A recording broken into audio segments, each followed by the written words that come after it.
Imagine biting into something so foul, so rotten, your body instantly rejects it. Now imagine that same thing was a delicacy for your ancestors.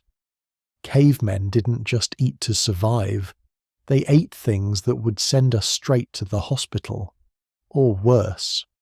From raw animal guts to parasite-packed meat, what they called food would wreck your modern immune system. By the way, where are you watching from right now? Drop your country or city in the comments, and tell me this. Would you try caveman cuisine if your life depended on it?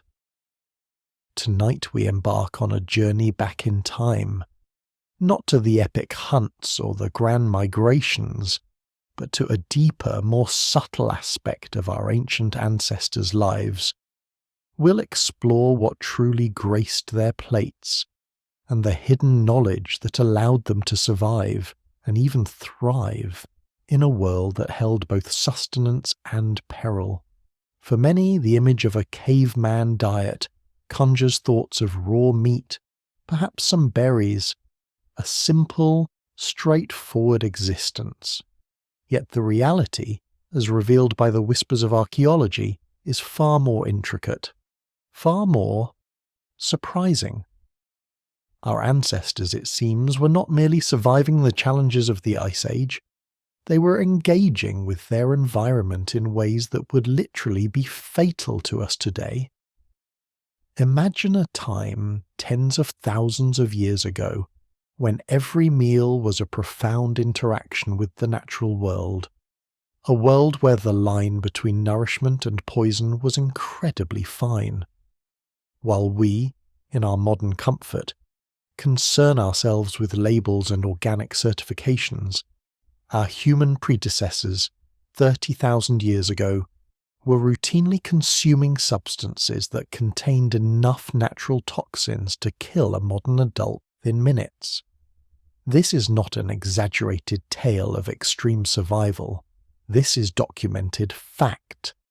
Archaeological evidence uncovered patiently over decades shows that our Paleolithic ancestors regularly ate foods containing what we would now consider lethal levels of natural toxins. These were foods that modern agriculture has, through centuries of careful breeding and processing, transformed into the harmless versions we consume today. Foods that, if plucked directly from the wild by an untrained hand, would swiftly lead to an emergency room visit.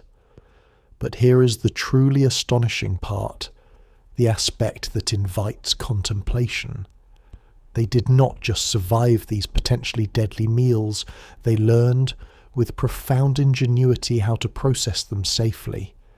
They used nothing more than fire, the boundless gift of patience, and a deep, accumulated knowledge passed down through countless generations. They developed detoxification techniques of such sophistication that even today, modern food scientists continue to study them with admiration and curiosity. They managed to transform nature's inherent poisons into their daily bread. The archaeological record, patiently unearthed from sites across Europe, Africa and Asia, consistently reveals a pattern that challenges nearly everything we assume about prehistoric diets. From cyanide-packed wild almonds in the Mediterranean to toxic cassava roots in Africa. From lectin-loaded kidney beans to solanine-rich wild potatoes. Our ancestors were, in essence, running a daily chemistry experiment with their meals. Consider, for instance, the wild almond. The bitter almonds that grew naturally across vast ancient landscapes contained significant levels of a compound called amygdalin. When this compound is chewed, it breaks down into hydrogen cyanide. We are speaking of concentrations potent enough that merely 50 of these nuts could prove fatal to an adult human. For a child, even fewer. Yet, archaeological evidence from Paleolithic sites around the world indicates that these wild almonds were, remarkably, a regular part of the human diet. The processing methods they meticulously developed read almost like a manual for advanced chemistry. They intuitively learned that specific heating temperatures could effectively neutralize certain toxins. They discovered that sequences of soaking, careful grinding, and precise fermentation could transform these deadly plants into truly nutritious food. They understood with profound clarity which parts of these toxic plants were safe to consume, and which would, without doubt, lead to instant death. Let us turn our attention to cassava. This starchy root, still a dietary staple for millions across the globe today, is only edible after extensive, painstaking processing. The wild varieties, those our ancestors first encountered, contained enough cyanogenic glycosides to induce paralysis, cause irreversible nerve damage, and ultimately lead to death. Yet, our ancestors developed multi-step detoxification processes of such remarkable effectiveness that they are, in essence, still utilized in the Amazon basin even today, thousands upon thousands of years later. Perhaps one of the most revolutionary discoveries comes from the meticulous analysis of dental calculus. Scientists can now, with incredible precision, extract and identify the minute plant materials that became stuck in the ancient teeth of our predecessors. What they are revealing is rewriting the very story of human survival. Our ancestors, it turns out, were not merely consuming these dangerous foods occasionally, out of sheer desperation. They were consuming them regularly, systematically, as foundational dietary staples. And here, perhaps, is the truly unsettling part, the thought that lingers. Many of these very same plants continue to grow wild today, in the very same regions. The profound difference, the silent chasm between their world and ours, is simply this. We, modern humanity, have largely forgotten how to process them safely. The intricate knowledge that our ancestors patiently spent millennia perfecting has, for the most part, been lost to the majority of modern humanity. We have, in our comfort and convenience, become so utterly dependent on industrial agriculture and pre-processed foods that we have, quite literally, lost the fundamental ability to survive on what our ancestors considered normal, everyday sustenance. Take, as another example, raw kidney beans. These contain phytohemagglutinin at levels that can induce severe toxicity from consuming just 4 or 5 beans. Yet, the evidence of legumes has been found at Paleolithic sites across the globe. Our ancestors possessed a deep practical understanding, a forgotten wisdom about preparation methods that effectively neutralize these potent natural toxins. The implications are, in truth, staggering. Modern humans, with all our sophisticated technology and vast scientific knowledge, are, in many fundamental ways, less capable of surviving in the unvarnished natural world than our so-called primitive ancestors. We have, in our pursuit of comfort, traded essential survival skills for fleeting convenience. We have exchanged invaluable traditional knowledge for the sterile efficiency of industrial processing. Even more unsettling, some scientists suggest that our ancestors' prolonged exposure to these natural toxins may have subtly contributed to specific genetic adaptations within the human lineage. Adaptations that we, through our modern diets, might now be gradually losing. Their regular consumption of these challenging foods may have, over vast stretches of time, subtly selected for robust digestive capabilities and efficient detoxification pathways. This is not merely academic curiosity. Its relevance is growing with each passing year.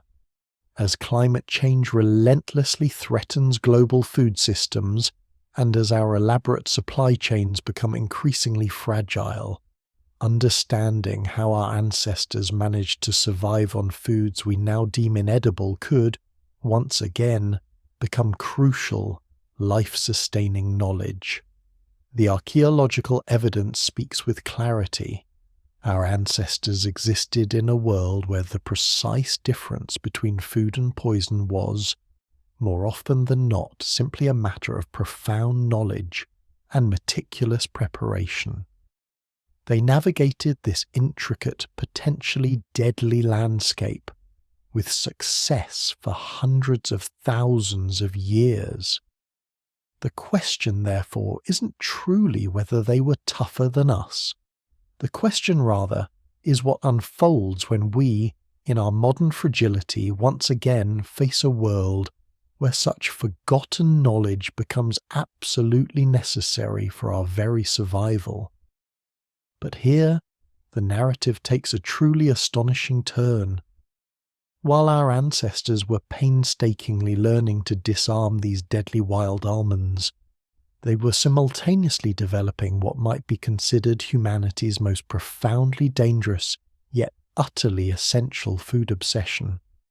Picture this in your mind's eye as you gently drift. A time of gnawing hunger.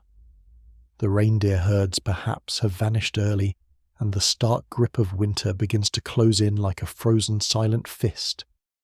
Then a memory stirs within someone in the small band. The massive starchy roots that grow near the river's edge. Cassava, sweet, abundant, seemingly a godsend. Yet there is one small, incredibly significant problem. This root, in its wild, unprocessed state, is essentially pure cyanide wrapped in plant fibre. The numbers, when considered, are genuinely unsettling. Modern bitter cassava, the kind found in the wild, can contain up to 400 milligrams of hydrogen cyanide per kilogram.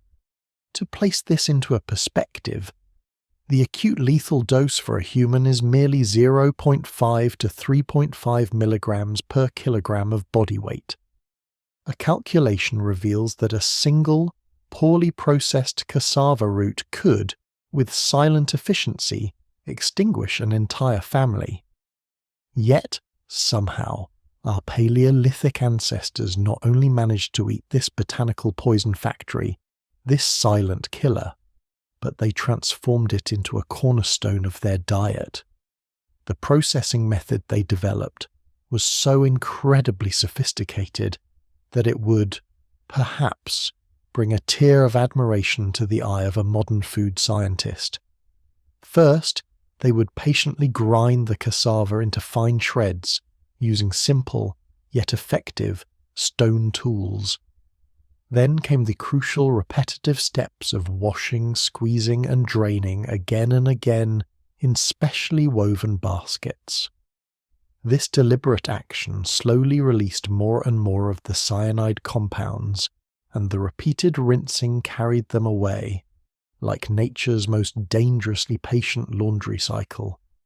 But here, perhaps, is the part that should resonate with a sense of profound awe, and perhaps a touch of apprehension.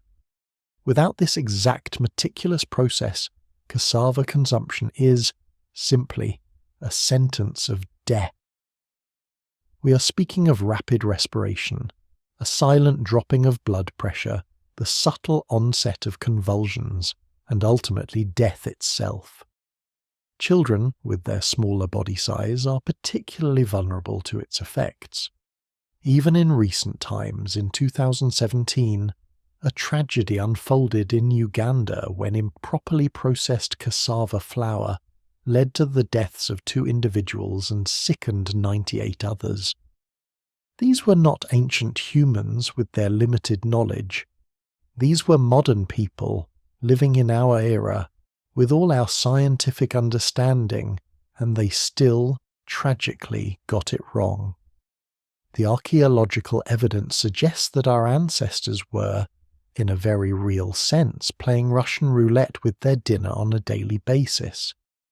Yet, they did not just survive this culinary minefield, They thrived on it. Because here is what is truly mind-bending about Paleolithic food culture. They were not merely eating one or two dangerous foods. They were systematically incorporating dozens of potentially lethal plants into their regular everyday diet. Consider, for a moment, kidney beans. Sounds utterly harmless, does it not? Wrong. Raw kidney beans contain a compound known as phytohemagglutinin. This substance is so toxic that consuming just 4 or 5 raw beans can trigger extreme nausea, violent vomiting, and severe diarrhea. This compound is so potent that it can literally alter your cellular metabolism. It binds to the lining of your digestive tract, causing dramatic structural changes in your small intestine. It is, in a profound sense, like biological warfare at the very cellular level. But Paleolithic humans did not just eat these occasionally. Archaeological evidence from sites across Europe clearly shows that legumes were, in fact, a dietary staple. They were regularly consuming foods that would, without the proper preparation techniques, easily hospitalize modern humans. The crucial difference. They had patiently perfected cooking methods over generations of diligent trial and error. Methods that, very often, represented the subtle, yet absolute difference between a nutritious, life-sustaining meal and a painful, agonizing death. And then there are elderberries. Beautiful to behold, rich in antioxidants, yet absolutely loaded with cyanogenic compounds. Their leaves, bark, and seeds contain a compound called sambunagrin, which upon digestion breaks down into hydrogen cyanide. Modern researchers, in their pursuit of knowledge, have tested raw elderberry juice on themselves, most reported feeling violently nauseous within mere minutes of ingestion. We still do not fully comprehend why this reaction occurs. But here is the archaeological bombshell, the revelation. At one site on the Oregon coast, researchers discovered over 68,000 elderberry seeds. Not just a few scattered remains, but evidence of industrial-scale processing. These ancient people were harvesting and preparing elderberries en masse somehow, with a profound unspoken wisdom, managing to extract the vital nutrition while skillfully avoiding the very toxic compounds that made modern scientists ill. The underlying pattern, when one steps back and contemplates the broader picture, becomes subtly clear. Our Paleolithic ancestors were not merely brave, nor were they simply lucky. They were, in essence, biochemical engineers, working without the benefit of laboratories, developing incredibly complex detoxification processes through pure, patient, and often costly experimentation. Every single technique they painstakingly perfected represented countless generations of accumulated knowledge. Knowledge undoubtedly paid for with numerous silent deaths along the way. Consider in your contemplation the immense learning curve. Someone, somewhere, had to be the very first to gently try heating stones to specific temperatures for cassava processing. Someone had to, with patient observation, discover that elderberry toxicity could be significantly reduced through fermentation.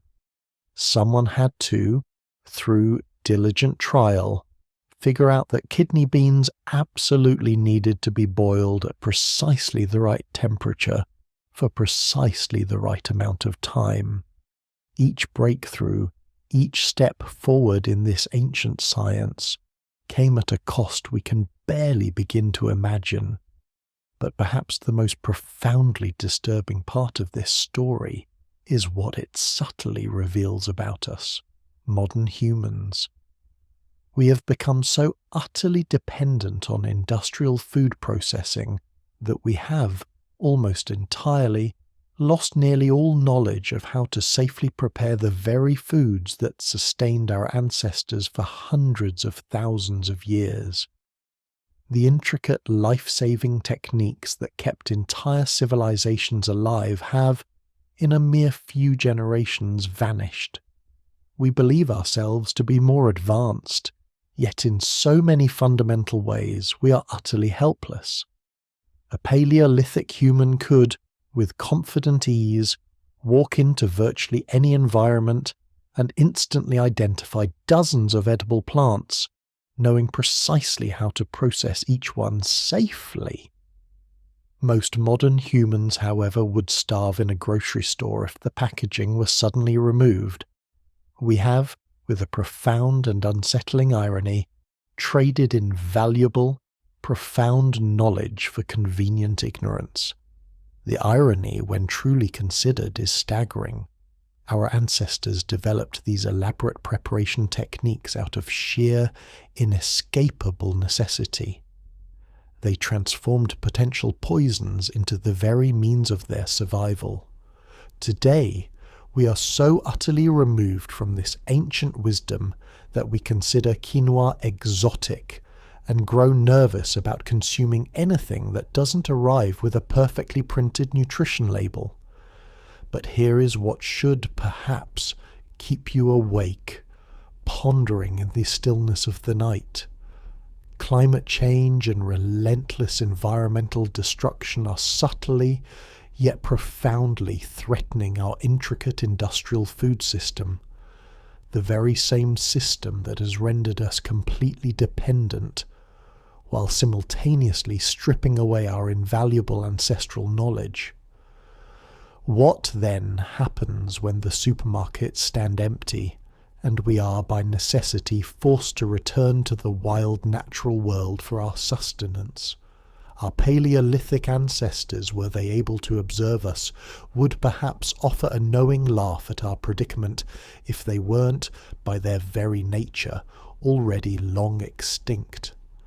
They, with their profound wisdom, faced down cyanide-laced almonds and fiercely toxic cassava roots on a daily basis. We, in our modern fragility, panic if our avocado toast, heaven forbid, contains gluten. The knowledge they sacrifice so much to acquire, we have, with casual indifference, discarded for mere convenience. The meticulous techniques they perfected through centuries of careful observation, we have replaced with the sterile efficiency of industrial processing and chemical preservatives. We have, quite astonishingly, become the very first humans in recorded history who literally do not know how to feed ourselves from the inherent bounty of the natural world. And perhaps most terrifyingly, we are, with each passing day, running out of precious time to relearn what they so profoundly knew. Every day, more invaluable indigenous knowledge disappears. More traditional preparation methods are sadly forgotten. More fundamental connections between humans and their intricate food sources are irrevocably severed. Our ancestors survived by skillfully turning poisons into sustenance. We, in our modern comfort, might not survive having unwittingly turned sustenance into a form of poison through our own ignorance. The question is not whether we can rediscover their techniques. The truly pressing question is whether we will, by cruel necessity, have to, and whether we will, through immense effort, figure it out before it is too late. Because one profound truth remains absolutely certain: the plants themselves have not changed. The wild cassava remains as toxic as it was millennia ago. The wild almonds still contain their potent cyanide. The elderberries still produce those mysterious compounds that, even today, make modern researchers feel unwell. The only thing that has truly, profoundly changed is us. We have, perhaps, become the weakest link in the very food chain we once so utterly dominated. Our ancestors with their profound ingenuity, conquered biological warfare disguised as dinner. We, in our modern comfort, can barely handle expired milk. The invaluable knowledge, the ancient wisdom, is still out there. It is scattered like forgotten seeds in archaeological sites and within the dwindling indigenous communities of our world. It resides in the fading memories of our revered elders. But knowledge without practical application, without diligent practice, is merely theory, and theory alone will not save you when hunger gnaws, and you find yourself surrounded by plants that could either nourish you, or, with silent efficiency, bring about your end. Our Paleolithic ancestors faced this profound choice every single day. They chose, with remarkable courage, to learn, to experiment, to risk everything for the accumulation of knowledge. They transformed the world's most dangerous foods into humanity's profound survival advantage. We, in our modern era, have subtly, yet devastatingly turned that very advantage into a fragile dependence. And now, we are about to discover what that profound exchange truly costs. The ancient knowledge, subtly hidden within our very DNA, whispers a terrifying truth.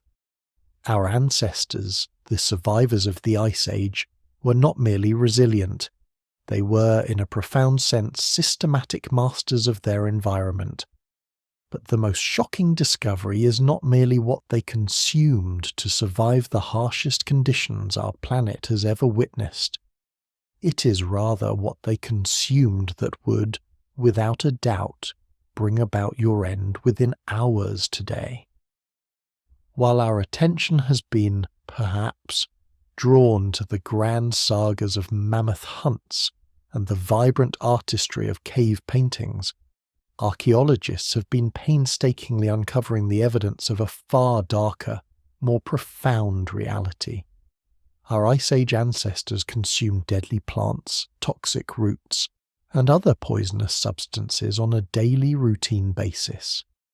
And in doing so, they developed processing techniques of such remarkable sophistication that we, in our modern world, have completely lost the invaluable knowledge of how to make these foods safe again. Tonight, we will delve into 3 fundamental categories of ancient foods that would, without intervention, be absolutely fatal to modern humans. And, more profoundly, the disturbing truth about why we can no longer handle what so consistently sustained our species for a staggering 300,000 years. What you're about to discover will, perhaps, fundamentally alter your perception of human evolution, the very nature of survival, and the profound price we have, perhaps unknowingly, paid for the comforts of civilization. The first category that would, without a doubt, claim your life today consists of what our ancestors, with their profound resilience, simply called breakfast cyanide bombs. Picture this, in the soft quiet of your mind. 50,000 years ago, in the region we now know as the Mediterranean, a Paleolithic family gathers for their morning meal. The children, with eagerness, crack open what appear, to our modern eyes, to be simple almonds, the bitter taste making them wince. But they eat them anyway, for their very lives depend on it. These are wild almonds, and, incredibly, just 5 of these seemingly innocuous nuts contain enough concentrated cyanide to be fatal to a modern child.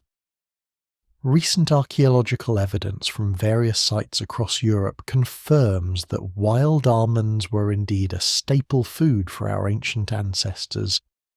But here is the truly terrifying part, the revelation. These were not the domesticated, sweet almonds you casually purchase at the grocery store today. Wild almonds, in their natural state, contain a staggering 42 times more cyanide than their cultivated cousins. The compound amygdalin, upon reaching your stomach, breaks down, releasing hydrogen cyanide gas directly into your bloodstream.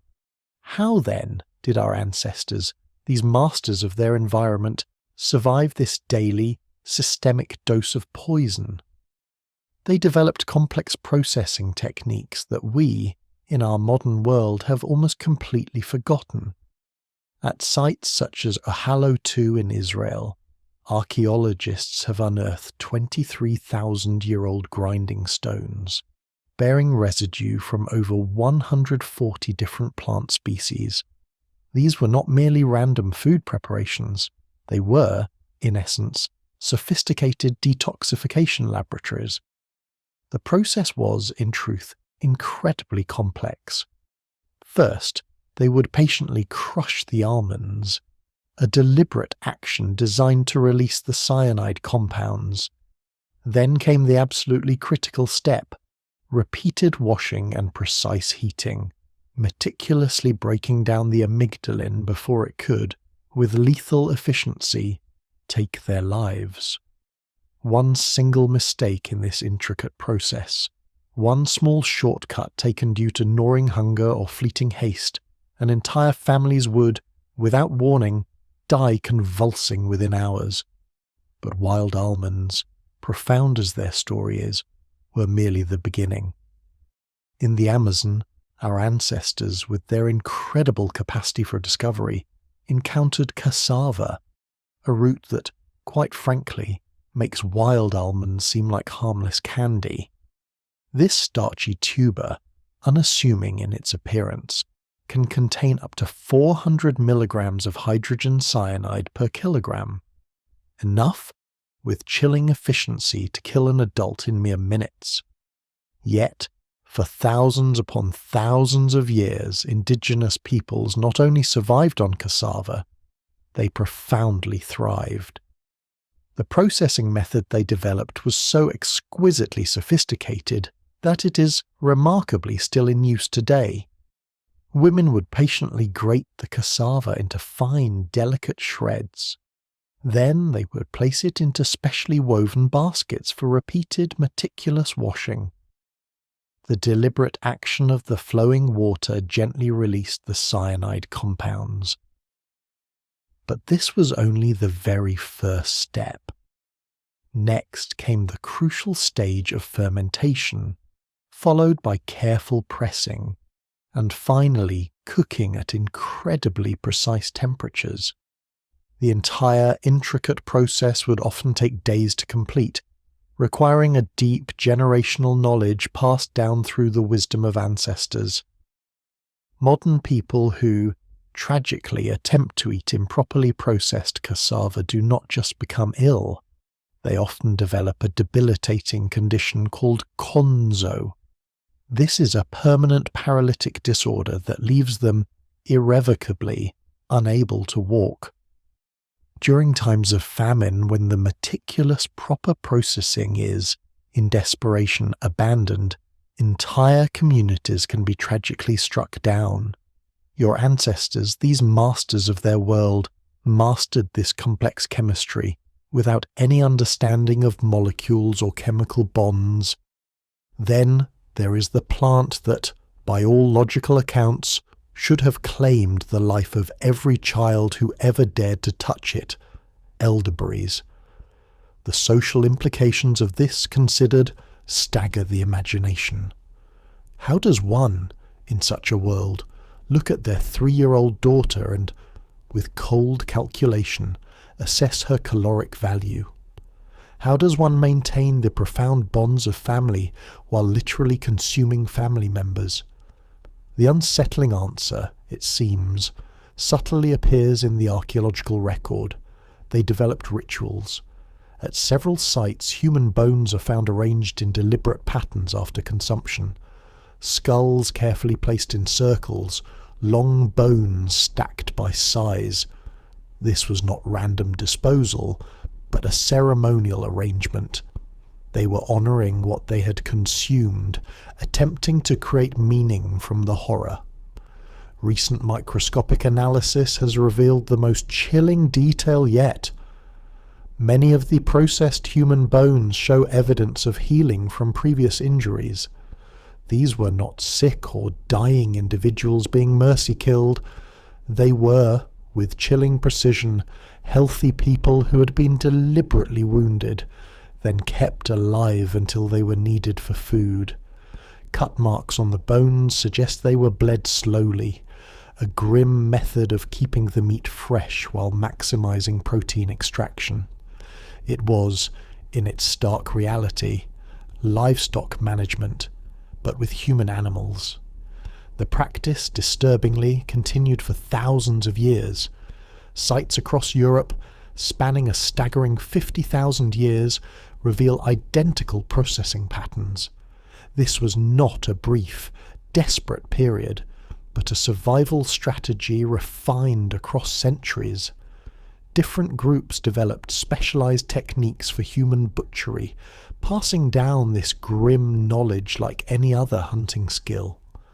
At Herxheim in Germany, 7,000-year-old mass graves contain over 500 humans showing systematic butchery.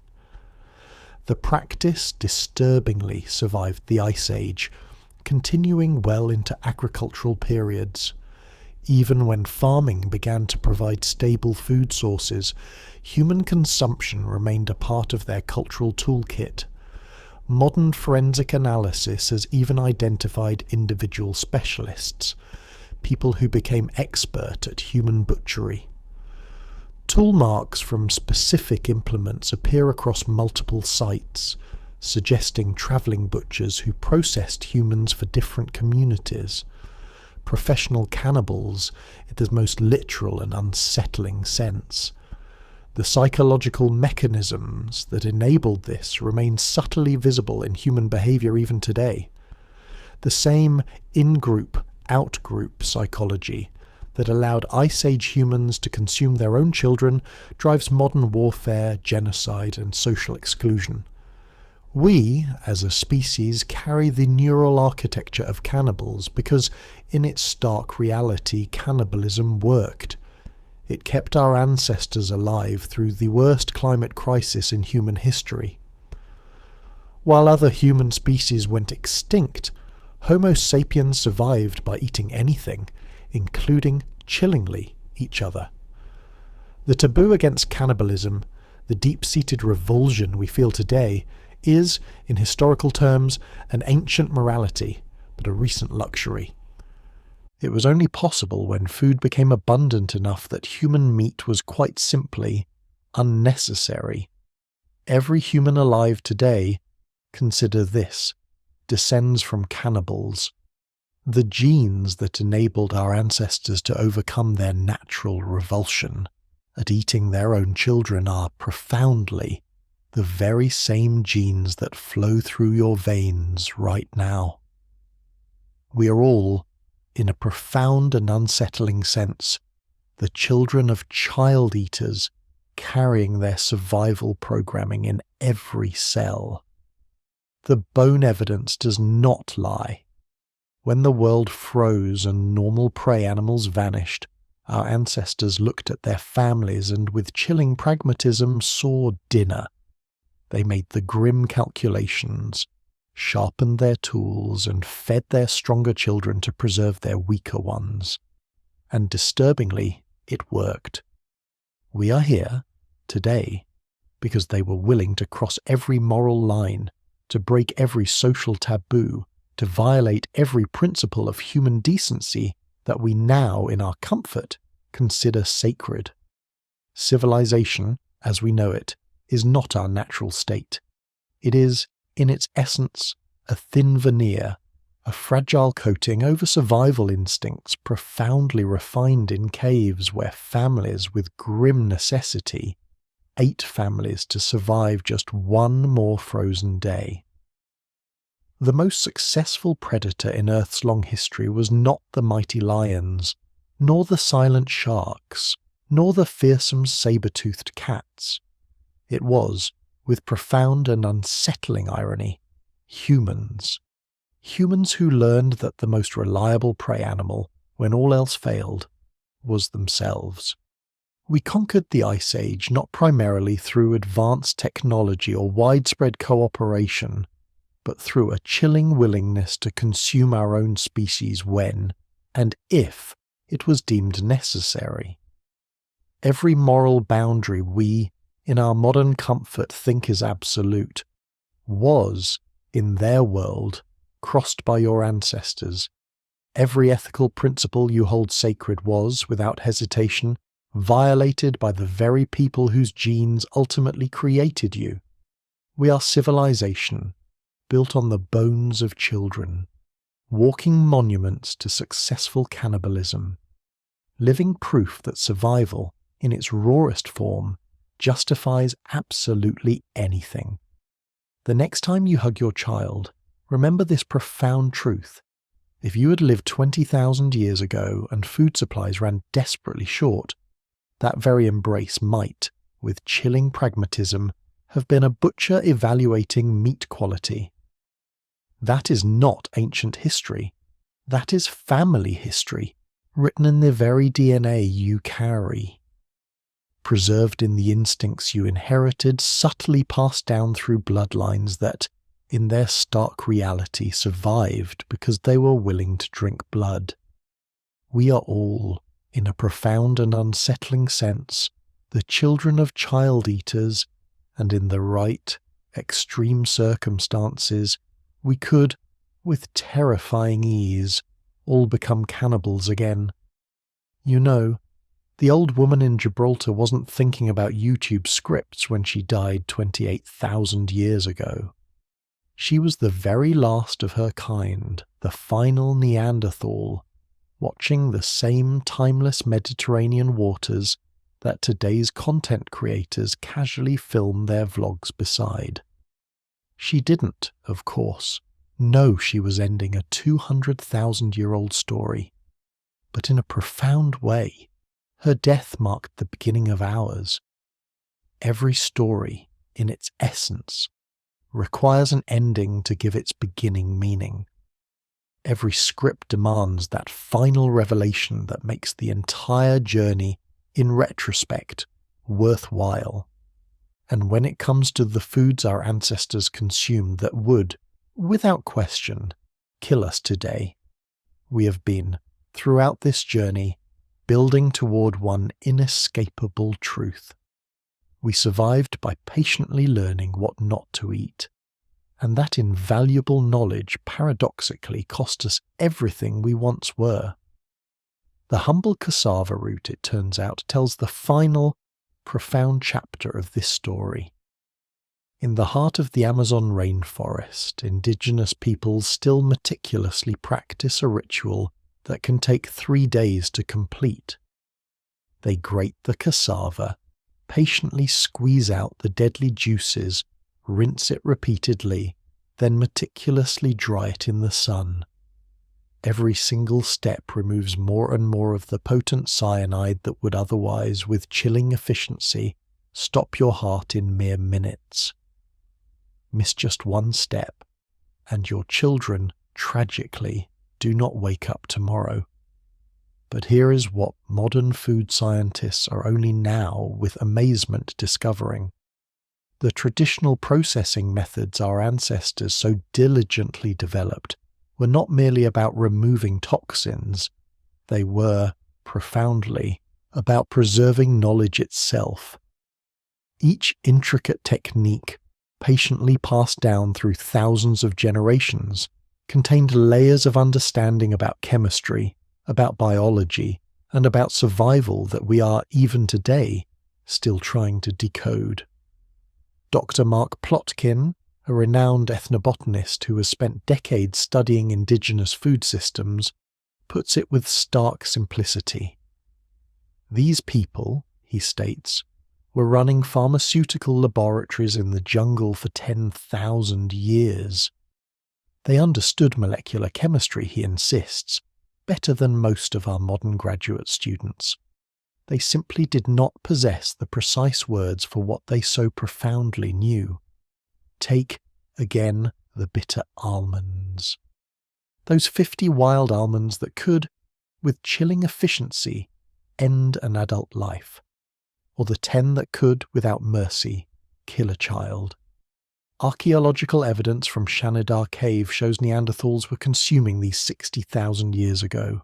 Not the sweet domesticated almonds found in your grocery store today, but the wild variety packed with enough cyanide to quite literally stop an elephant's heart. How did they, in their ancient wisdom, survive? The answer lies in something we have completely, tragically lost: patience. They would patiently bury bitter almonds in wet sand for months, allowing natural fermentation to slowly break down the amygdalin. They would boil them for days, meticulously changing the water repeatedly. They developed complex leaching techniques that could neutralize poisons we are only now beginning to comprehend. Each method required more time than our entire modern attention spans, demanded knowledge that could not, by its very nature, be written down, and necessitated arduous processes that, to our logical minds, seemed to make no immediate sense. But patience was not their only profound tool. They possessed something else we have, perhaps, unknowingly traded away: the remarkable ability to read their own bodies like finely tuned instruments. Modern humans casually pop antacids when our stomachs ache. Ancient humans, with their heightened awareness, could detect trace amounts of toxins through subtle changes in saliva production, slight, almost imperceptible, alterations in their pulse, and minor shifts in their breathing patterns. They were, in essence, living human litmus tests, meticulously calibrated through generations of continuous survival. The Aboriginal Australians still quietly practice this profound wisdom today. They possess a technique called gradual introduction, where they will consume microscopic amounts of potentially toxic plants over months, slowly building tolerance while diligently monitoring their body's responses. One elder, with quiet wisdom, told researchers, "The plant teaches you how much it wants to give. You just have to listen." We stopped listening. The transformation happened gradually, then, seemingly, quite suddenly, agriculture, with its promise of reliable crops, gave us bounty, but we lost the profound knowledge of 10,000 edible wild plants. Industrialization, with its relentless efficiency, gave us processed foods, but we lost the critical ability to process complex toxins. Globalization, with its boundless reach, gave us year-round produce, but we lost the invaluable seasonal wisdom that so precisely told our ancestors when certain plants were safe versus deadly. Now, we can barely handle mild food poisoning without the aid of antibiotics. But the cruelest irony, perhaps, is this: the very same foods that would, without a doubt, claim our lives today are still out there, still growing, still carrying the profound potential for both deep nourishment and sudden, efficient death. And in a world quietly facing the inexorable march of climate change, the fragility of supply chain disruptions, and the growing spectre of food insecurity, that ancient forgotten knowledge is no longer just academic curiosity. It is profoundly survival insurance. The problem is we cannot simply Google how to safely consume wild almonds. This is not information that can be downloaded with a few clicks. It is rather wisdom that must be deeply lived, diligently practiced, and patiently passed down through profound relationships, through layers of trust, and through the kind of long-term, patient thinking that our quarterly report-driven civilization has, tragically, forgotten how to do. Some groups, with quiet determination, are attempting to rebuild this invaluable knowledge. The University of California, for instance, has a program where they are diligently working with indigenous elders to meticulously document traditional food processing techniques before they, tragically, disappear entirely. Researchers in Australia are carefully mapping Aboriginal plant knowledge, creating invaluable databases of seasonal harvesting windows and precise preparation methods. But documentation, vital as it is not the same as truly knowing. Reading about cassava processing is not the same as intimately understanding, when the tubers are truly ready, how the juice should, precisely, smell, or what the dried pulp should, precisely, feel like in your hands. These are skills that reside deeply in muscle memory, in generational relationships, within communities that most of us have, tragically, lost. The last indigenous cassava processors in some Amazon communities are women in their 80s and 90s. When they quietly pass away, 10,000 years of profound pharmaceutical knowledge, painstakingly acquired, dies with them. We are losing vast libraries of survival wisdom at the exact moment we might, with terrifying urgency, need them most. And here is the quiet thought that keeps ethnobotanists awake at night. We do not even truly know what we are losing. Every elder who quietly passes away carrying traditional plant knowledge takes with her the potential cures for diseases we haven't even discovered yet. The profound solutions to nutritional problems we haven't yet faced. The vital survival techniques for climate conditions we haven't yet experienced. But perhaps the deepest loss is not merely practical, it is profoundly spiritual. Our ancestors did not just eat food, they had deep, reverent relationships with it. They understood that every plant was a profound teacher, every meal was a sacred negotiation, every successful harvest was a generous gift that demanded deep gratitude and respectful reciprocity. We in our modern world have simply turned food into mere fuel, and then, with quiet confusion, wonder why we are so hungry all the time. The foods that would, without a doubt, claim our lives today were not merely challenges our ancestors bravely overcame. They were, in a profound sense, the very crucible that forged human culture itself. The immense patience required to process cassava painstakingly taught them long-term thinking. The precision needed to prepare bitter almonds demanded meticulous, careful observation. The communal knowledge required to safely consume elderberries created the strong social bonds that held societies together. Every toxic plant our ancestors learned to safely consume with profound ingenuity made them a little more human. And every toxic plant we have tragically forgotten makes us a little less. The old woman in Gibraltar, that final Neanderthal, knew something we have profoundly lost. That survival is not merely about staying alive. It is fundamentally about staying deeply connected to the land, to the rhythmic cycles of the seasons, to the vast accumulated wisdom of everyone who came before. She died knowing the names of 100 edible plants, the timing of every seasonal harvest, the preparation methods that could transform poison into profound nourishment.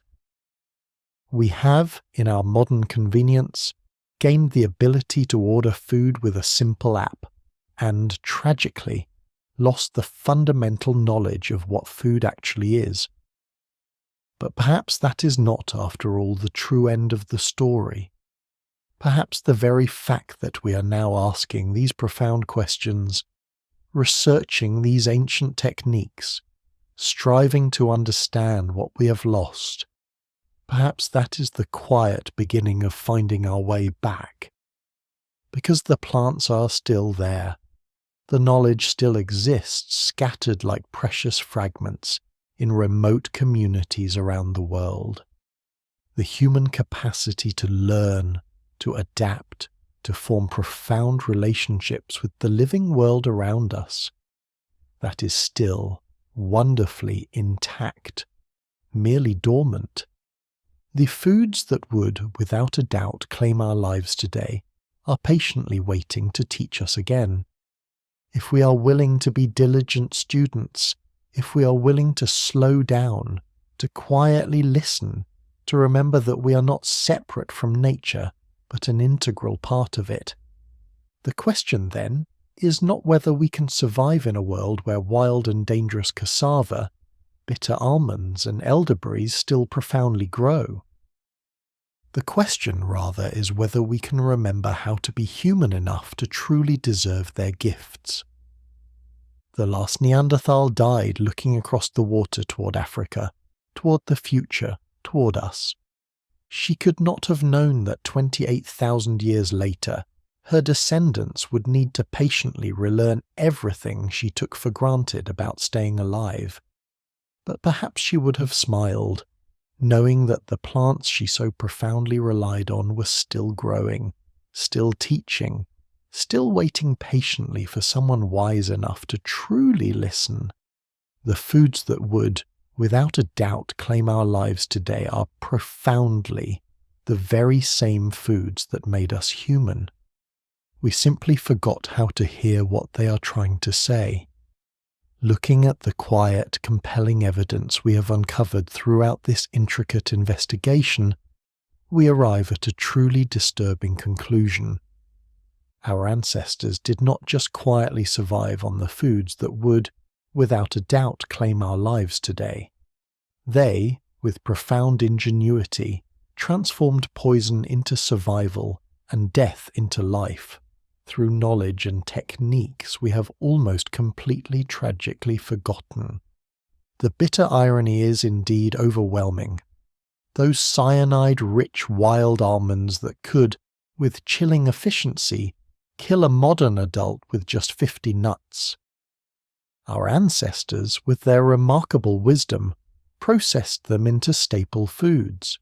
The cassava that produces enough hydrogen cyanide to cause paralysis and death. They developed multi-step detoxification processes that are, astoundingly, still used today, 10,000 years later. Raw kidney beans that trigger violent illness with just 4 or 5 beans. They knew exactly how to prepare them safely. But here is what should, quietly, terrify every one of us. We have, with tragic convenience, traded this profound biochemical wisdom for industrial comfort. We have exchanged 300,000 years of accumulated survival knowledge for plastic-wrapped safety. Our ancestors could, with profound mastery, transform the deadliest plants into nourishing sustenance. We, on the other hand, can barely identify which wild mushrooms might, with silent efficiency, claim our lives. This is not merely about food, it is about a fundamental betrayal of human intelligence itself. Every technique they so diligently developed, every poison they so skillfully neutralized, every toxic plant they so bravely made edible, was, with profound cost, paid for in human lives. Trial and error, in their stark reality, meant death for the unlucky and survival for the resilient rest. They built a vast library of knowledge quietly written in blood, and we have tragically let it crumble. The archaeological evidence is undeniably clear.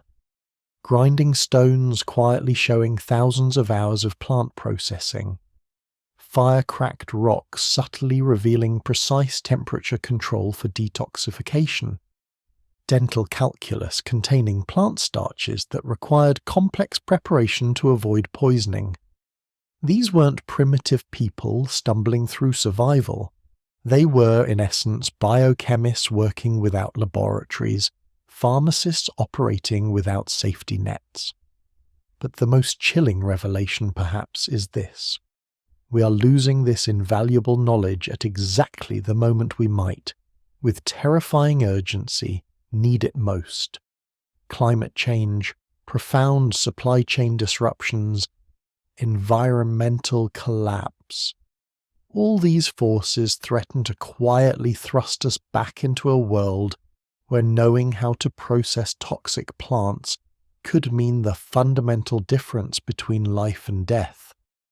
And we are quietly walking into that very future with the survival skills of mere children. Consider for a moment the profound sophistication we have unknowingly abandoned. Cassava processing required a deep understanding of pH levels, enzyme reactions, and incredibly precise timing. Acorn preparation demanded a nuanced knowledge of tannin extraction through multiple, meticulous water changes. Wild potato detoxification subtly meant recognizing solanine levels by taste and appearance.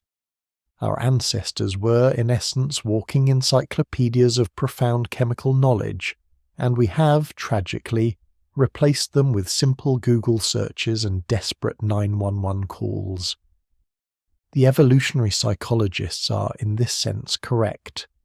We are still fundamentally the same species that quietly survived the Ice Age, that transformed poison into food, that extracted profound nutrition from things that, by all rights, should have claimed our lives.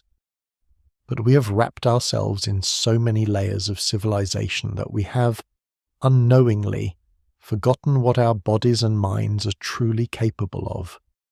We have, perhaps, become strangers to our own profound survival instincts. Every time you reach for that perfectly safe, nutritionally labelled, government-inspected food in your supermarket, quietly remember this. You are the descendant of people who could, with profound mastery, take a plant dripping with cyanide and transform it into dinner. You carry their genes, their incredible adaptations, their profound capacity for survival. But you have, unwittingly, inherited a sanitized world that has made you forget how dangerous and how truly amazing your ancestors really were. The question that quietly haunts me isn't whether we could learn these techniques again. Humans are remarkably adaptable. The question is whether we will have the precious time to relearn 300,000 years of accumulated wisdom before we desperately need it. Because if history has quietly taught us anything, it is that comfortable civilizations do not profoundly last forever. But the knowledge of how to survive without them, that is supposed to be eternal. We have tragically broken the chain. For the very first time in human history, we know less about fundamental survival than our parents did, who in turn knew less than their parents did. We are quietly moving backward through knowledge that was, with immense cost, paid for with countless lives. And the bitter truth, in its stark simplicity, is this. The foods that would, without a doubt, claim our lives today, did not change. We did. We forgot. We chose convenience over profound wisdom, safety over vital knowledge, comfort over essential capability. Our ancestors did not just quietly eat poison and survive. They transformed poison into civilization itself. And we are still, in our present moment, living off their courage, their insatiable curiosity, and their profound willingness to die, so that future generations might perhaps better lives. The least we can do is to quietly remember their names.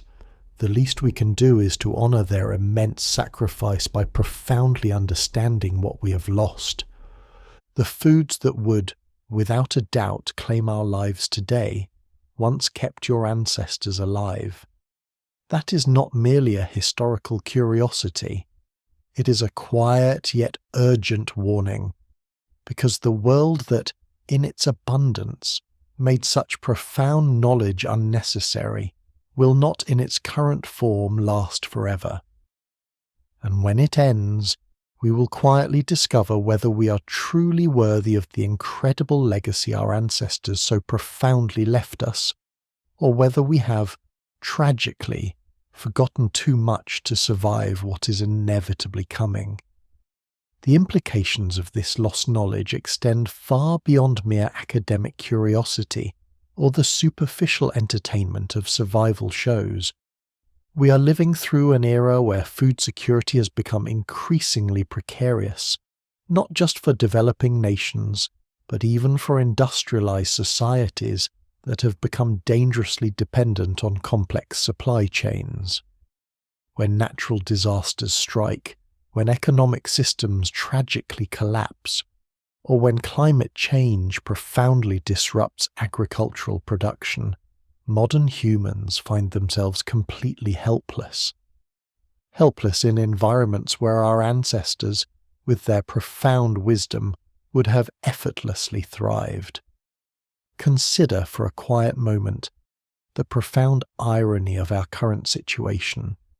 We can engineer crops with enhanced nutritional profiles, develop synthetic biology to create entirely new food sources, and transport exotic ingredients across continents within days. Yet, if you were quietly dropped into a temperate forest with nothing but basic tools, you would most likely starve. Starve, paradoxically, surrounded by potential food sources that sustained human populations for millennia. The very plants our ancestors relied upon for their survival would, in our untrained hands, subtly become death traps. This profound knowledge gap represents more than just lost skills. It represents a fundamental shift in human consciousness and our very relationship with the natural world.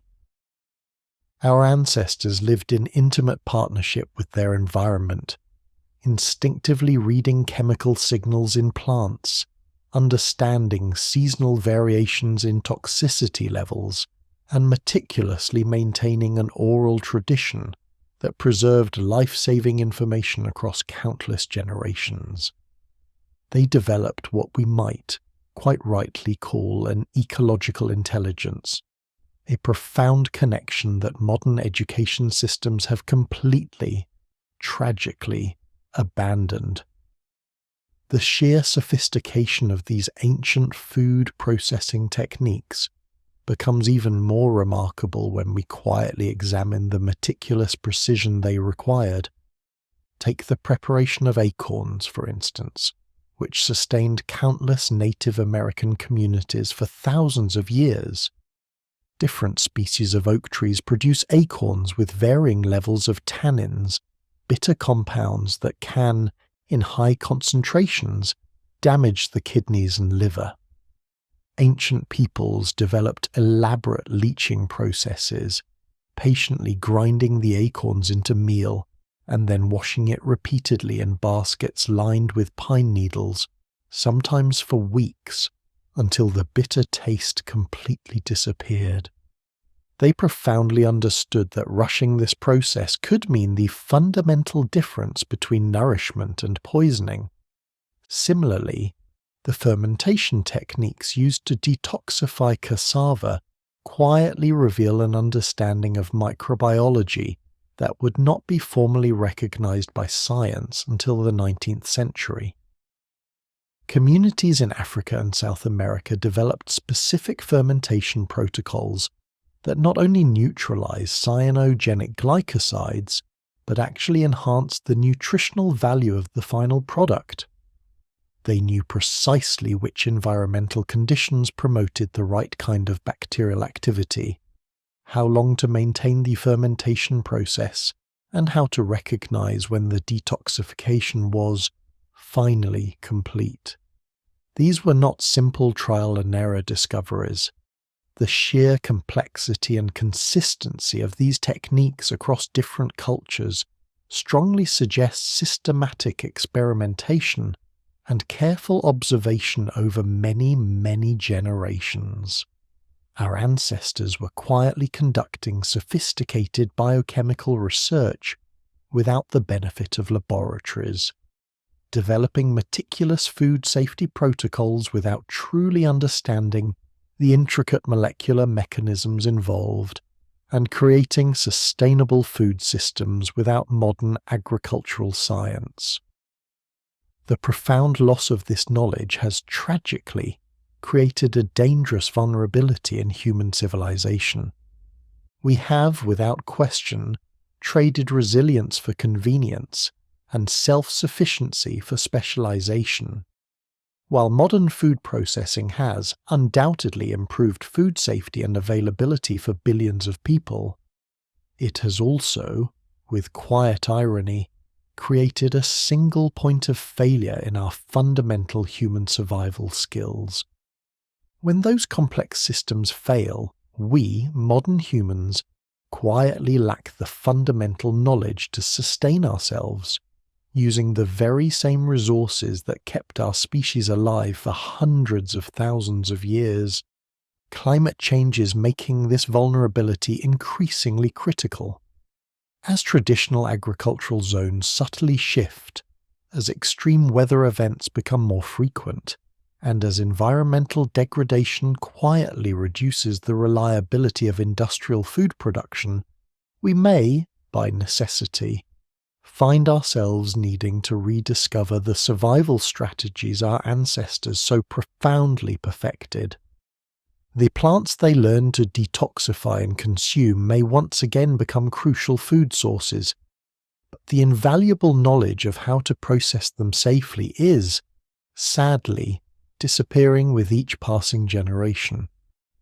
Indigenous communities around the world still maintain fragments of this ancient, profound wisdom, but even these vital knowledge systems are under constant pressure from modernization and cultural assimilation.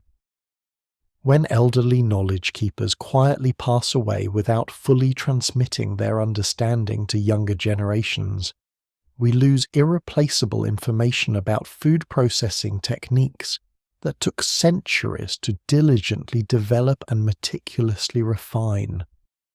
The medical implications of this lost knowledge are equally significant.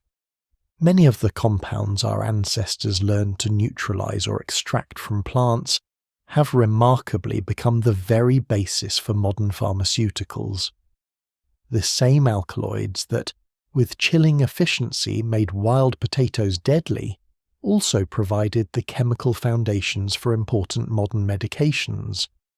The same cyanogenic compounds that required careful processing in cassava and wild almonds are now, in controlled doses, used for certain medical treatments. Our ancestors were, in essence, conducting profound pharmacological research, learning to manage powerful bioactive compounds for both nutritional and therapeutic purposes. This subtly suggests that the lost knowledge of ancient plant processing might contain profound solutions to modern health challenges.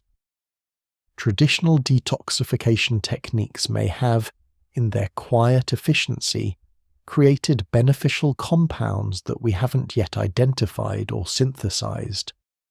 The fermentation processes so skillfully used to make toxic plants safe might have, in their complexity, generated powerful probiotics or other health-promoting substances that could profoundly inform modern nutrition science.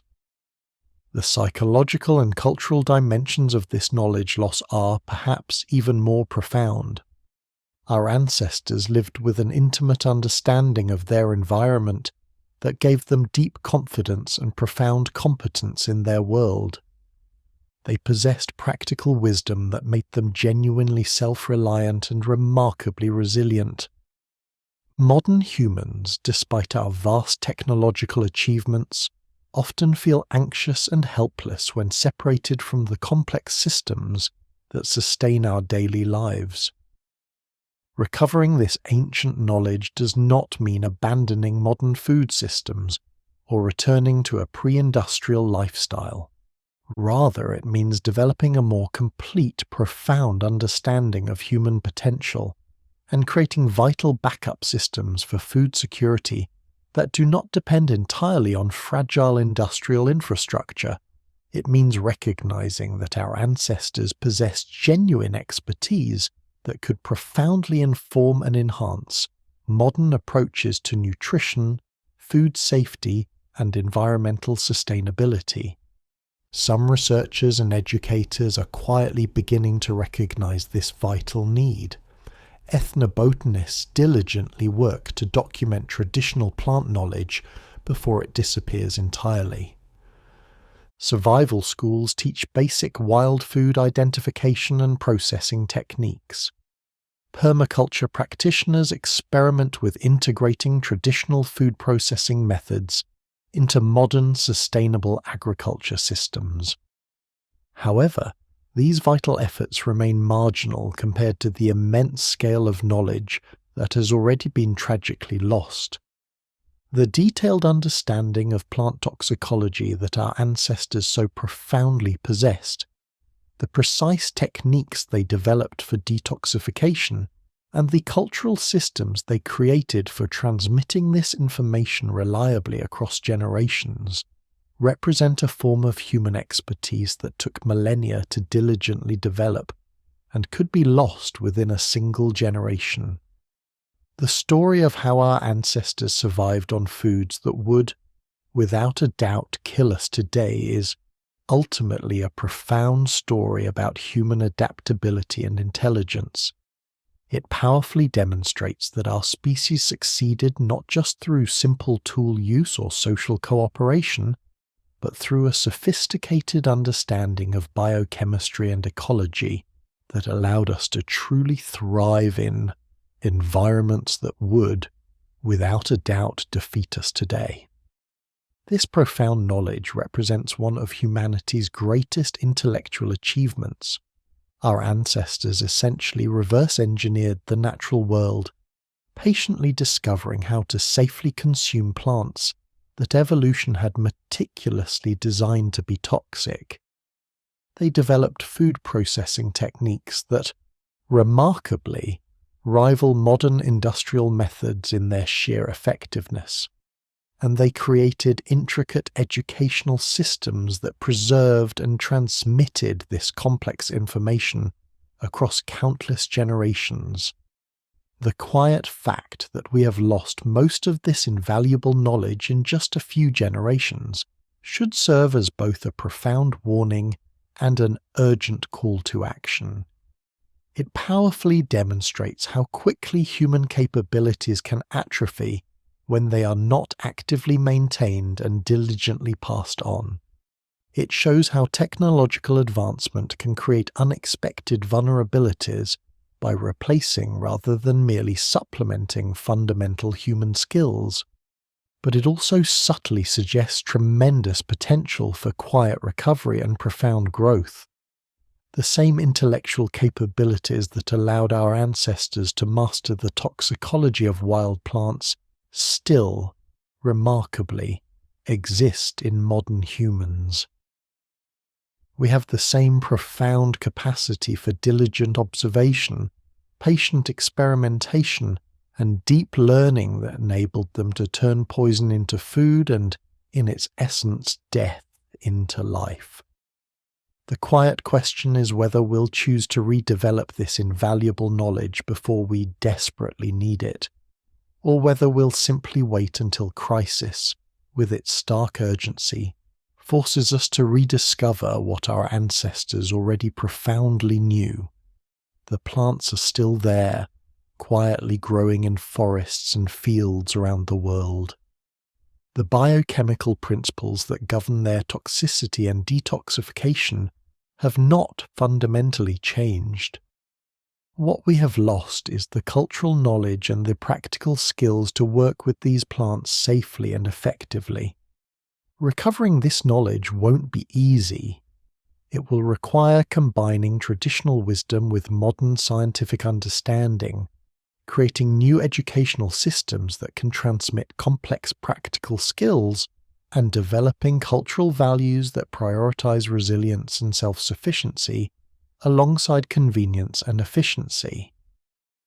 But the alternative is to remain vulnerable and dependent, tragically cut off from the natural world that sustained our species for most of human history. The foods that would, without a doubt claim our lives today, once gave our ancestors life.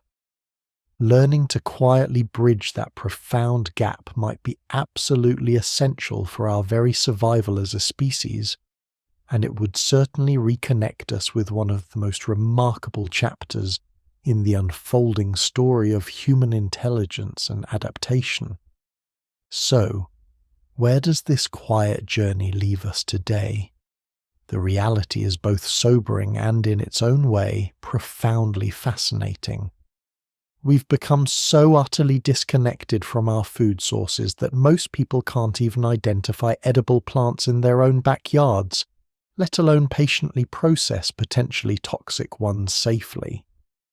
Walk through any modern grocery store and you'll find rows upon rows of perfectly safe, pre-processed foods that require no special knowledge to consume. We've traded our ancestors' hard-won wisdom for mere convenience, and in many ways that's been a remarkable achievement. Food poisoning rates have plummeted.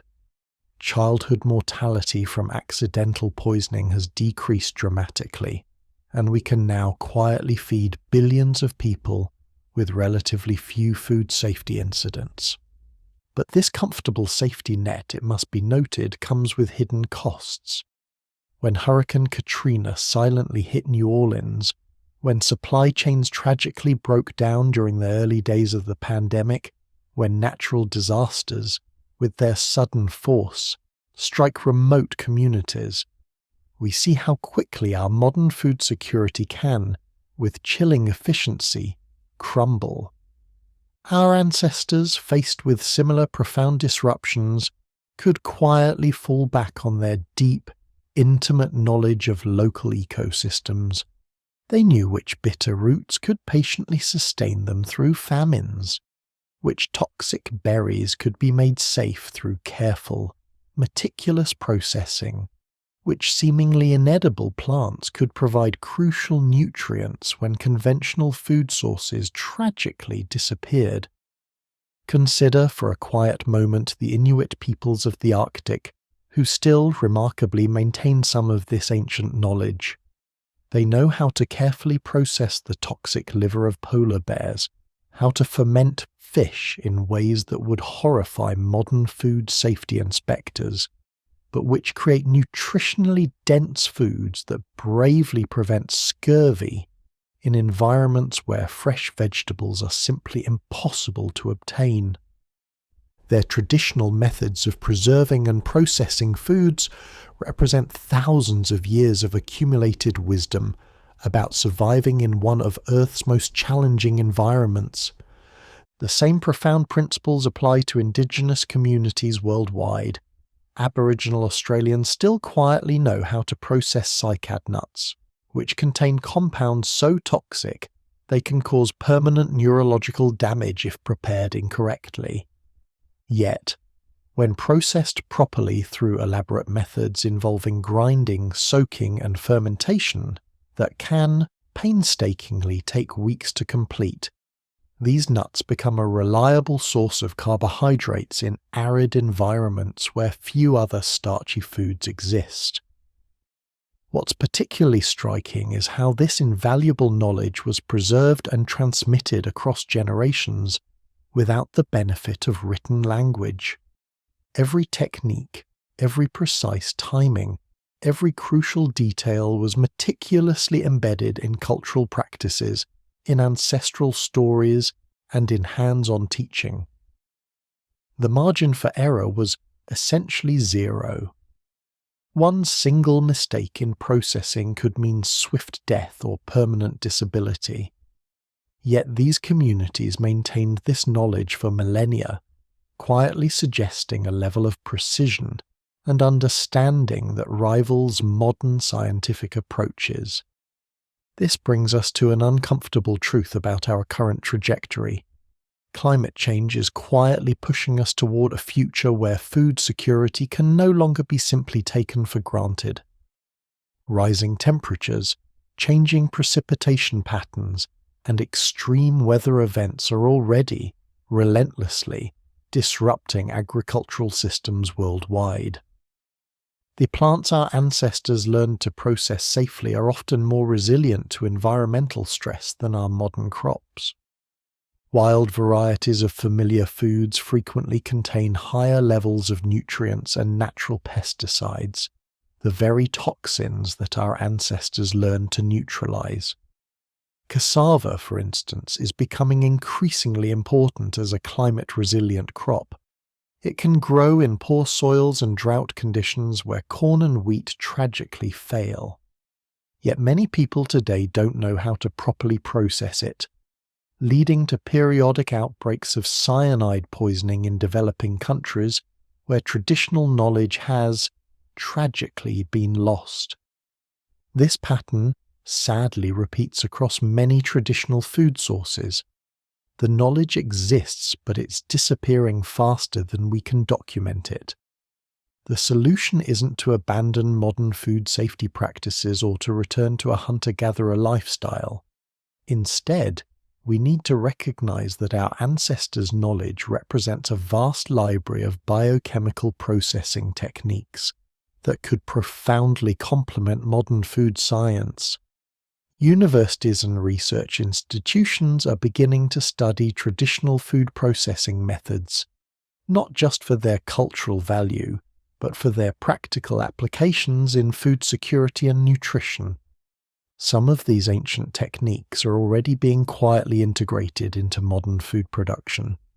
Fermentation, which our ancestors used to detoxify foods, is now recognized as a powerful tool for creating probiotics and enhancing nutritional value. Controlled sprouting and soaking techniques are being used to reduce anti-nutrients in grains and legumes. Even the practice of combining specific foods to neutralize toxins is being studied and applied in modern contexts. The key is meticulous documentation and widespread education. Every traditional food processing technique that disappears represents a profound loss of human knowledge that took generations to diligently develop. Community elders who still remember these methods are often the last link to this invaluable information, recording not just what they do, but precisely why they do it, how they learned it, and what subtle signs they look for during processing could preserve invaluable knowledge for future generations. For individuals, this doesn't, of course, mean you should start experimenting with toxic wild plants in your backyard. That would be incredibly dangerous without proper training and supervision. But understanding the underlying principles behind traditional food processing can make you a more informed consumer and a more resilient person. Learning basic fermentation, understanding how soaking and sprouting work, knowing which common foods contain natural toxins, and how cooking neutralizes them. These are practical skills that quietly connect us to our ancestral wisdom, while diligently maintaining modern safety standards. The story of what cavemen ate that would, without a doubt, claim our lives today, isn't really about the distant past. It is profoundly about the future.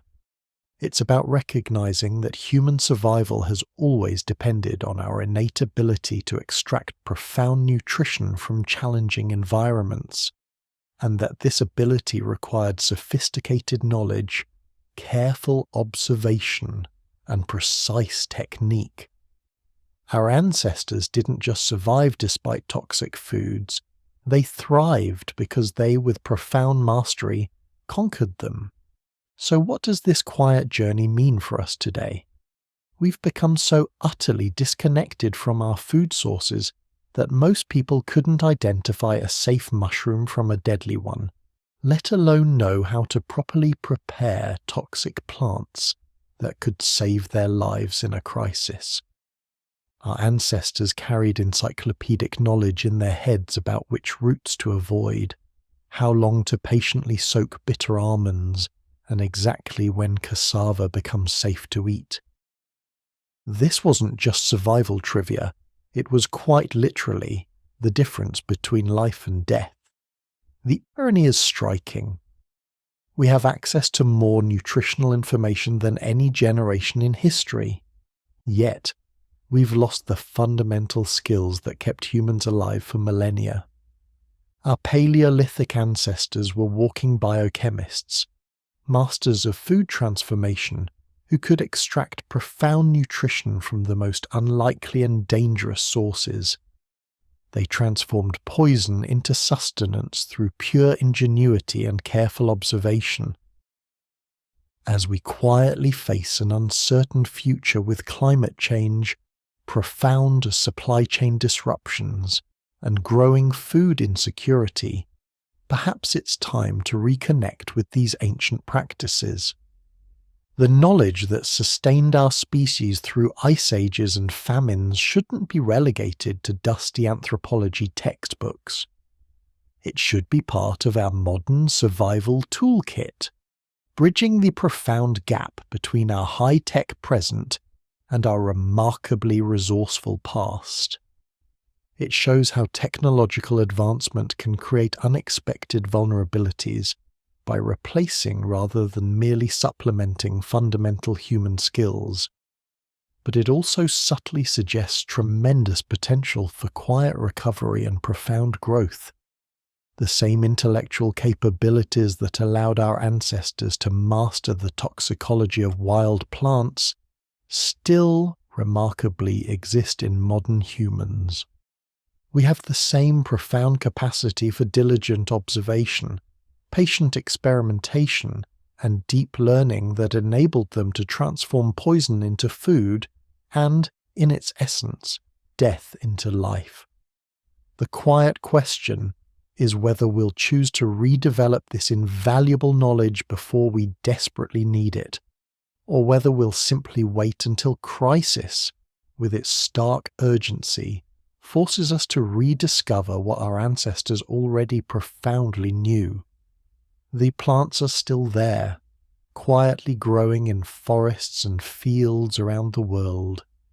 The biochemical principles that govern their toxicity and detoxification have not fundamentally changed. What we have lost is the cultural knowledge and the practical skills to work with these plants safely and effectively. Recovering this knowledge won't be easy. It will require combining traditional wisdom with modern scientific understanding, creating new educational systems that can transmit complex practical skills, and developing cultural values that prioritize resilience and self-sufficiency, alongside convenience and efficiency.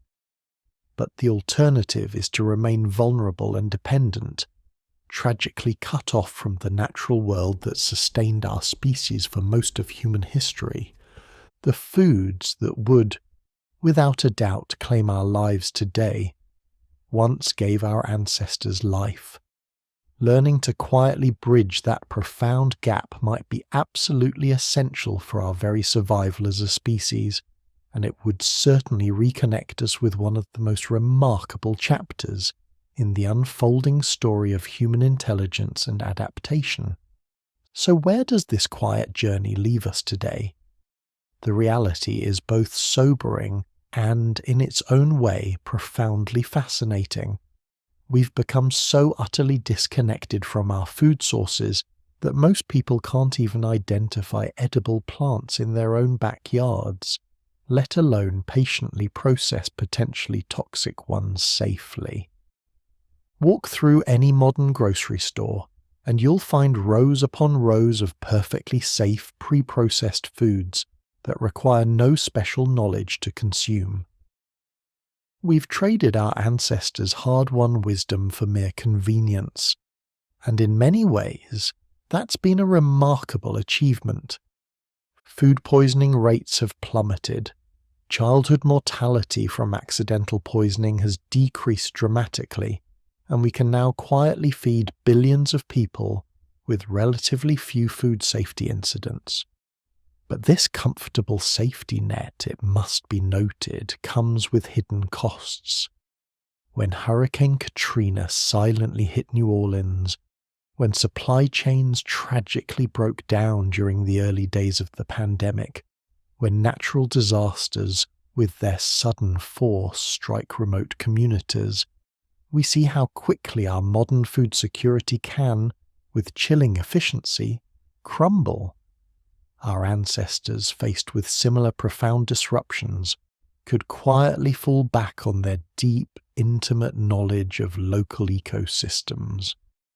They knew which bitter roots could patiently sustain them through famines, which toxic berries could be made safe through careful, meticulous processing, which seemingly inedible plants could provide crucial nutrients when conventional food sources tragically disappeared.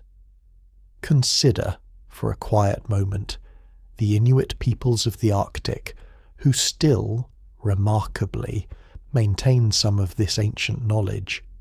They know how to carefully process the toxic liver of polar bears, how to ferment fish in ways that would horrify modern food safety inspectors, but which create nutritionally dense foods that bravely prevent scurvy in environments where fresh vegetables are simply impossible to obtain.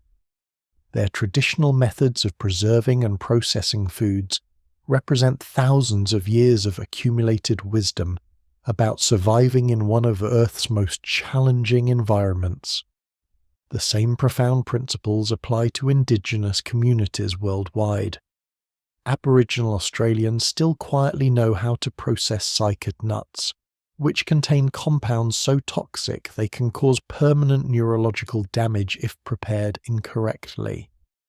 Yet, when processed properly through elaborate methods involving grinding, soaking, and fermentation that can painstakingly take weeks to complete, these nuts become a reliable source of carbohydrates in arid environments where few other starchy foods exist. What's particularly striking is how this invaluable knowledge was preserved and transmitted across generations without the benefit of written language. Every technique, every precise timing, every crucial detail was meticulously embedded in cultural practices, in ancestral stories, and in hands-on teaching. The margin for error was essentially zero. One single mistake in processing could mean swift death or permanent disability. Yet these communities maintained this knowledge for millennia, quietly suggesting a level of precision and understanding that rivals modern scientific approaches. This brings us to an uncomfortable truth about our current trajectory.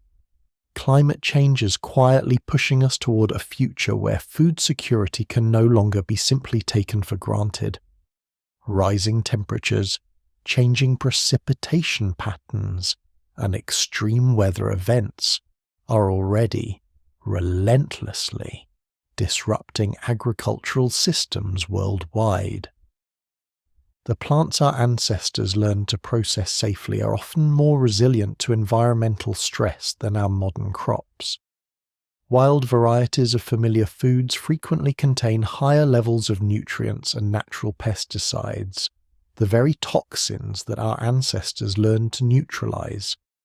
Cassava, for instance, is becoming increasingly important as a climate-resilient crop.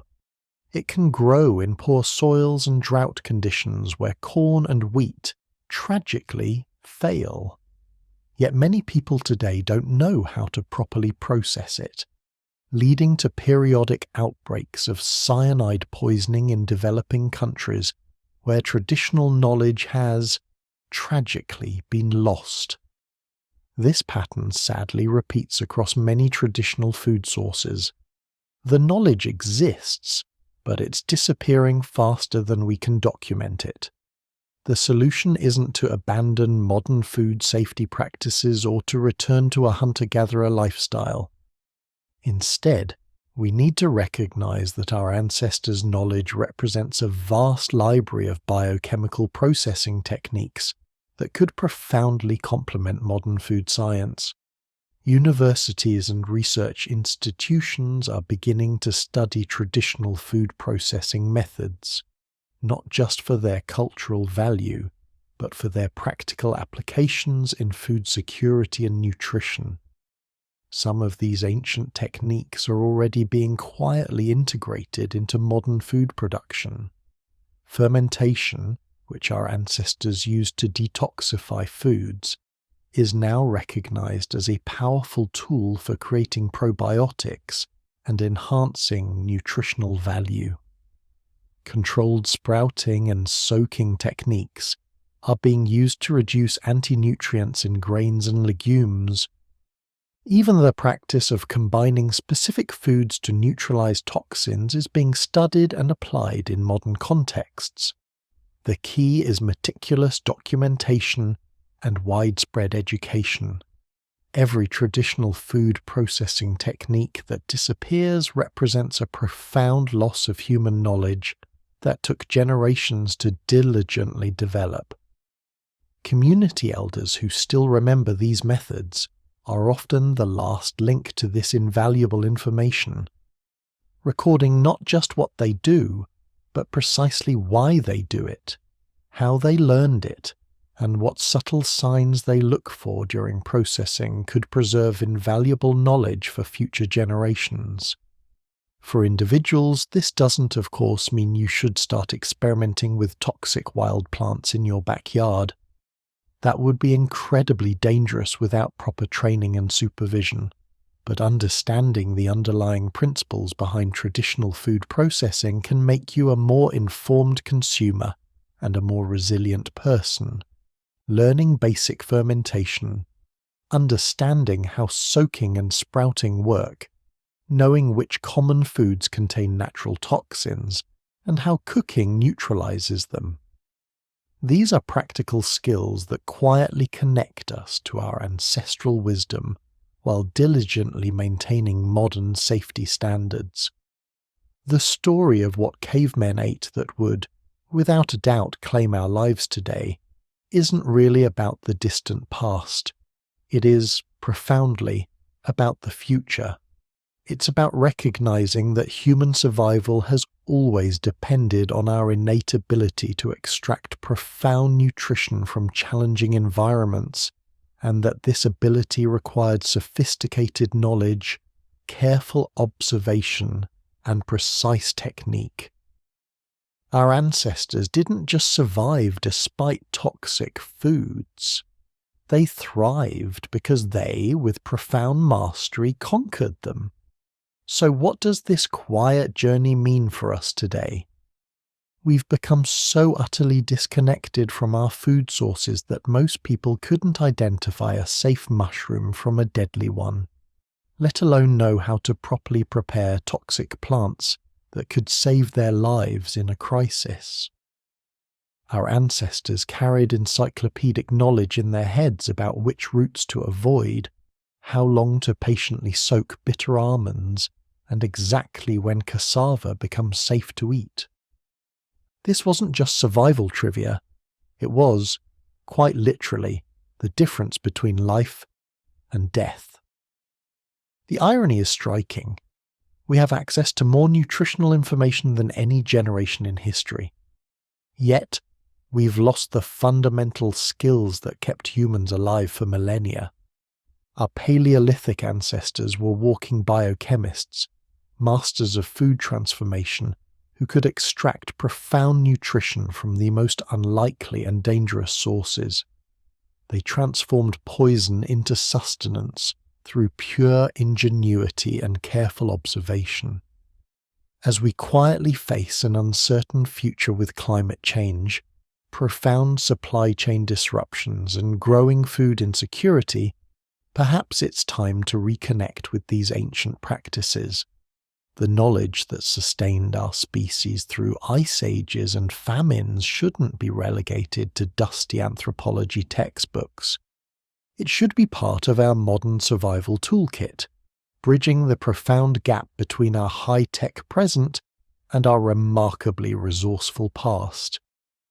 The knowledge that allowed our ancestors to disarm nature's most insidious botanical weapons, turning potential death into nourishing meals, is a testament to the profound ingenuity of the human spirit. They navigated a world where every bite was a calculated gamble, where the difference between a meal and a funeral often hinged on a single, precisely executed step. They understood the subtle language of the plants around them, discerning which ones held the promise of life and which harboured the insidious threat of death. This mastery wasn't born of abstract scientific principles, but from generations of painstaking observation, relentless experimentation, and an unwavering commitment to the survival of their lineage. Think of the collective memory required to transmit such complex, vital information without written language. It was woven into their stories, embedded in their rituals, and meticulously demonstrated through countless hours of hands-on teaching. A child learning to forage and prepare food wasn't just acquiring a skill. They were inheriting a vast living library of ancestral wisdom, passed down through the very fabric of their community. This communal aspect of knowledge was in itself a survival strategy. No single individual could possess all the information needed to navigate such a dangerous dietary landscape. It was a shared burden, a collective inheritance, a testament to the power of cooperation in the face of profound natural challenges. And yet, in our modern world, we have become isolated from this profound legacy. We rely on industrial systems and global supply chains, often oblivious to the intricate processes that transform raw ingredients into the safe, palatable foods we consume daily. The act of eating has become a passive experience, devoid of the deep connection and inherent risk that characterized the meals of our ancestors. We purchase food with a barcode scanner, assuming its safety, forgetting the millennia of human ingenuity and sacrifice that underpin that very assumption. The profound irony is that the very foods our ancestors mastered for survival often contained higher concentrations of vital nutrients and bioactive compounds than their domesticated, often diluted counterparts. These toxic plants were not just sustenance, they were powerful sources of health and resilience, if unlocked by the key of knowledge. This suggests that by losing the ability to interact with these wild, challenging food sources, we may have also, unknowingly, forfeited certain biological capacities and a unique form of ecological intelligence that once defined our species. Our gut microbiomes, our liver enzymes, perhaps even our sensory perceptions, may have evolved in constant dialogue with these complex naturally occurring compounds. Modern diets, so often characterized by uniformity and sterility, may be leaving us, in subtle ways, biologically less adaptable than our ancient predecessors. The true measure of human advancement, perhaps, isn't just our ability to conquer nature, but our capacity to understand it, to work with its inherent complexities, and to extract its benefits while mitigating its dangers. Our ancestors embodied this principle with a profound elegance that we are only now beginning to appreciate. Their diet wasn't just about calories, it was about a continuous, intimate conversation with the ecosystem, a dance between human ingenuity and natural bounty. Every processed root, every leached nut, every cooked berry was a verse in this ongoing dialogue, a testament to their deep respect for the profound power of nature. And as we look to a future fraught with ecological uncertainty, this ancient dialogue, this forgotten language of survival, may prove to be humanity's most invaluable inheritance. It is a reminder that the solutions to future challenges may lie not just in new technologies, but in rediscovering ancient wisdom. The wisdom of those who saw potential in poison and life in the very heart of danger. It is a humbling thought, a quiet call to reconnect with the profound legacy of resilience and ingenuity that courses through our very veins. May this journey into their ancient menu bring you a deep and peaceful rest as you ponder the silent strength of those who came before. The narrative of our ancestors, the cavemen, is often simplified to tales of spear-wielding hunters and primitive gatherers, but the true story, revealed in the quiet dust of archaeological digs and the subtle chemical residues on ancient tools, is far more sophisticated and far more unsettling. They weren't just trying to survive the Ice Age, they were eating foods that would literally kill you today. While we, in our modern world, may panic about gluten or meticulously worry about organic labels, humans living 30,000 years ago were casually consuming enough cyanide to drop a modern adult in mere minutes. They were munching on plants so profoundly toxic that a single handful could, with chilling efficiency, shut down your nervous system forever. And yet, somehow, they thrived. This is not some exaggerated survival story. This is documented fact. Archaeological evidence clearly shows our Paleolithic ancestors regularly consumed foods containing lethal levels of natural toxins.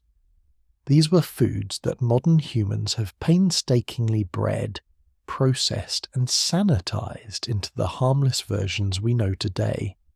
Foods that would send you to the emergency room if you grabbed them straight from the wild today. But here's what's truly mind-bending, a profound thought to ponder as you drift.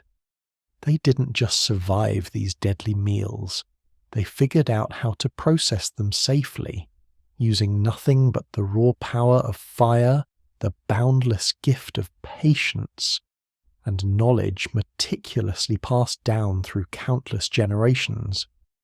They developed detoxification techniques so sophisticated that modern food scientists are still quietly studying them.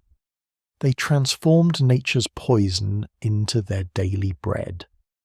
The archaeological record from sites across Europe, Africa, and Asia reveals a consistent pattern that profoundly challenges everything we think we know about the prehistoric diet, from cyanide-packed wild almonds in the Mediterranean to toxic cassava roots in Africa, from lectin-loaded kidney beans to solanine-rich wild potatoes.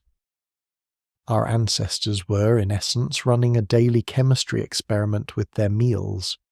Take wild almonds, for instance. The bitter almonds that grew naturally across ancient landscapes contained levels of amygdalin that break down into hydrogen cyanide when chewed. We're talking about concentrations that could kill an adult human with just 50 nuts. For a child, even fewer. Yet archaeological evidence from Paleolithic sites quietly shows these were a regular part of the human diet. The processing methods they developed read like a manual for advanced chemistry. They learned that specific heating temperatures could neutralize certain toxins. They discovered that soaking, grinding, and fermenting in precise sequences could transform deadly plants into nutritious food. They figured out which parts of toxic plants were safe and which would, with chilling efficiency, kill you instantly. Consider cassava, still eaten by millions today, but only after extensive processing. The wild varieties our ancestors encountered contained enough cyanogenic glycosides to cause paralysis, nerve damage, and death. Yet they developed multi-step detoxification processes so effective that they're still used in the Amazon today, thousands of years later. But perhaps the most shocking discovery comes from dental calculus analysis. Scientists can now extract and identify plant materials stuck in the ancient teeth.